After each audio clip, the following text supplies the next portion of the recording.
What's up, guys? I'm super excited today. We're doing legendary stuff today. Something that no one else has ever done, and I've never seen it attempted. I've seen it talked about on forums. A lot of guys want to know if it can be done. No one's tried it, so we're doing it today. I'm so excited, guys. It's going to be the best video that we've ever made, and it's just going to be mind-blowing. So here it is. We're putting headers from one of these Chrysler 300 Charger cars onto one of these. So I bought China headers to do headers on a Grand Cherokee WK 05 to 10 with the Hemi in it. If you guys know anything about them, you know they're super expensive. Like $1,500 is the cheapest you can get. So what I did is I bought some Black Horse Racing headers, which I had good luck with. That's actually what's on my 96 Grand Cherokee, the inline 6 4-liter. We did that about a year ago, I guess now, and they're great. They're still working great. Never had an issue with them. So I bought the same thing for this car, or this Jeep. So it is 05 to 10 Charger 300 headers is what's going on there. I bought them from Black Horse Racing. Cost me $130, and they're long tubes. I'll show you in a minute. They're a long tube type header. They're going to be freaking amazing. We're going to see how they fit, and we're going to go from there, guys. I don't know if you can tell, but I'm super excited. We're going to put headers on that there Hemi and that Grand Cherokee, and we're going to rip it, guys. We're going to rip it.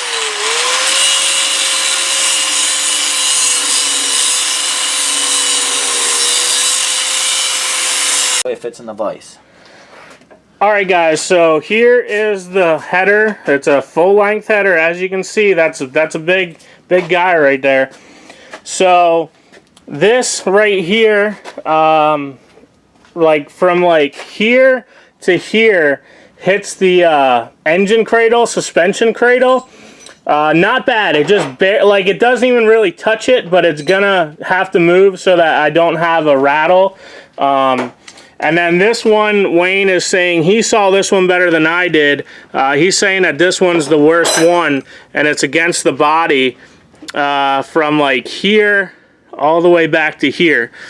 So he said that one, I didn't see it, but he said that one's the worst one by far, which obviously we knew we were going to have to move some metal around. So it's nothing that we're upset about.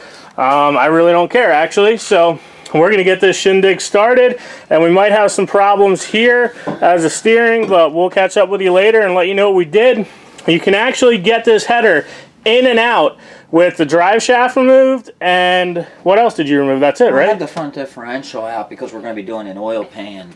Oh yeah, we have some other stuff apart, but you definitely got to take the drive shaft out. If that doesn't work, you got to take the CV axle out and the front diff.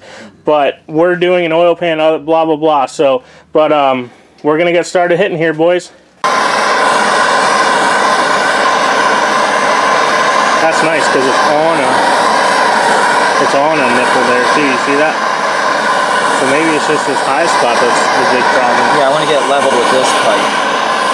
Level? Yep. Like looking at it which way? All right, just try. Nice. Oh, look at that. So now I'm going to be popping out the vise. Keep them nice here. Really? Trying to keep it nice for me as you're smashing it with a dead flow? This bends much nicer than the other one, though. Yeah, this one is bending really nice. Because the metal's, the tube is bigger, you know what I mean? So even if it's the same sidewall, the tube is bigger, so it has the whole, you know what I mean? You know what I mean? You know what I mean? I know what you mean. You want a 2x4 so you can smash it like flat? No, that would get like, make like a shock. I wouldn't heat it up too much. This shit moves pretty easy, it looks like. Otherwise, we're going to have some holes to patch up. Yeah, I've done that before. Damn, I'm too hot.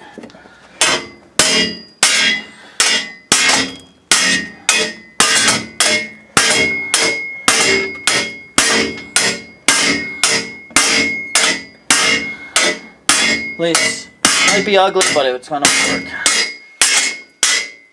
Do you have $1,500 I can borrow?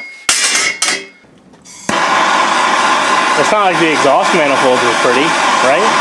Yeah, true. You're not gonna really see them. I mean, You'll see just like the other Jeep. You'll see the top. This is kind of like a redneck. What do you mean? This is hot rodding, man. I just want to get rid of this hump since it's all ready. But I'm gonna try hammering it this way so they don't meet in the middle.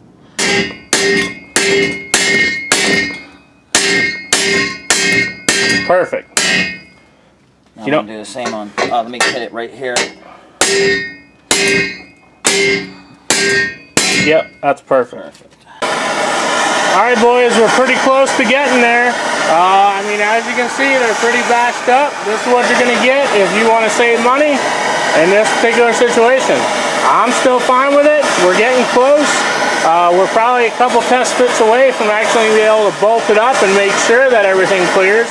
Right now, we're just slipping it in and out and making sure that, or basically just keep marking it so we know where to go.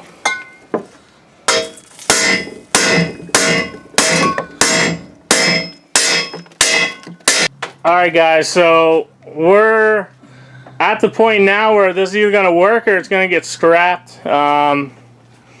This just has way too much interference. It actually is like, this is like what, like an inch too low on the cylinder head when we have the rear bolt in. So we're going to attempt to like heat this up right here. We already disconnected these two pipes. This is definitely going the wrong way. But we're going to heat it up somewhere around here, or no, up here, because we need to move this up. And then once we move that up, that'll have clearance here. Then somehow get these back on. I don't believe this is going to work at all, but there was zero options other than this. Because we're not a fab shop. If you were a fab shop, you probably could do better. But we just have simple tools here when it comes to fabrication. So we're going to give this a shot and see what happens. I'm pretty sure it's scrap already, but we have other plans anyway if this fails. So, alright guys, headers are on. The floor is not going to work. Don't waste your time. Don't waste your money. I know a lot of people ask about it, but the LX headers, the Charger and 300 headers will not fit or even come close on a Grand Cherokee. I'm sorry to say, but we tried it, and I mean, unless someone's smarter than we are, which I'm sure there are people out there that are, but that isn't even worth it. You're better off starting out with your own and building it, because there's just no way. I mean, we have these two pipes nearly smashed shut, and it just didn't work. The cradle gets in the way. Now, if on your vehicle you don't care, you could actually modify the cradle and get it to work. Cut that cradle where the round part is and put a piece of flat steel in there, you could get it to work. But we don't want to modify the vehicle. It's the whole thing. We're not going to do nothing special to the vehicle. I mean, if it was my own vehicle, I would cut that tube, make a flat or hammer in that, you know, support there, and I'm sure they would work that way, but we're not going to mess with the vehicle.